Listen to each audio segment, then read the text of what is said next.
Setelah berproses lama, kasus dugaan pelecehan seksual yang menimpa Hek umur 22 tahun warga Kabupaten Gorontalo, akhirnya telah mendapat putusan dari Pengadilan Negeri Kabupaten Gorontalo, namun keluarga korban merasa kecewa dengan hasil putusan tersebut. Kepada sejumlah awak media, suami dari korban Samsudin Ibrahim mengatakan, jika dalam persidangan yang digelar pada 4 Maret 2024, jaksa menuntut terdakwa dihukum selama 4 tahun penjara dan denda 10 juta rupiah, namun oleh hakim hanya diputuskan 2 tahun penjara dengan denda 50 juta rupiah. Sehingga dirinya mempertanyakan regulasi apa yang diambil oleh majelis hakim dalam memutuskan perkara tersebut. Ini kan baru-baru kan dia tanggal 26 saya BP vonis, mau belum jadi. Katanya masih ada majelis hakim belum siap. Oke lah, saya baru tadi pas tanggal 4 tadi ada DP tuntutan kan 4 tahun denda 10 juta. Saya dia permasalahkan itu DP denda itu asalkan dia tak kurung 4 tahun. Tiba-tiba tadi DP vonis jadi 2 tahun denda 50 juta. Saya bilang saya asalkan masa 4 tahun turun ke 2 tahun. Padahal ini kan pelecehan perempuan ini. Apalagi ini perlakuannya berulang-ulang kan, bukan cuma istri korban, ada juga DP tante-tante. Itu yang saya sesalkan begitu.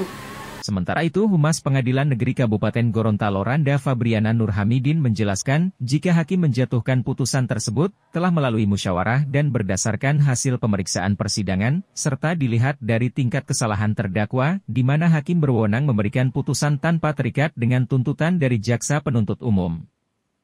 Terhadap setiap putusan itu pasti ada yang puas dan ada yang tidak.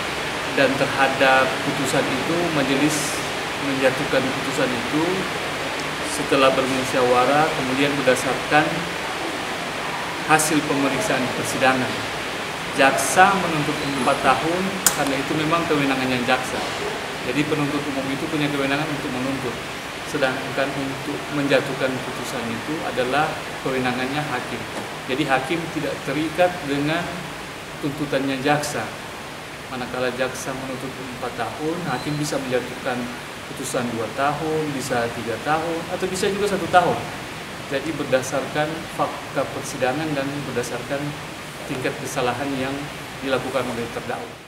Sebelumnya, tindakan pelecehan seksual yang dialami oleh HG ini terjadi pada 7 Oktober 2022 lalu, di mana korban saat itu sedang tidur sambil menyusui anaknya di ruang tamu. Tiba-tiba pelaku inisial NH alias Niko yang tak lain tetangganya sendiri masuk ke dalam rumah dan melakukan aksinya dengan meraba kemaluan korban. Tim Liputan Maleo TV.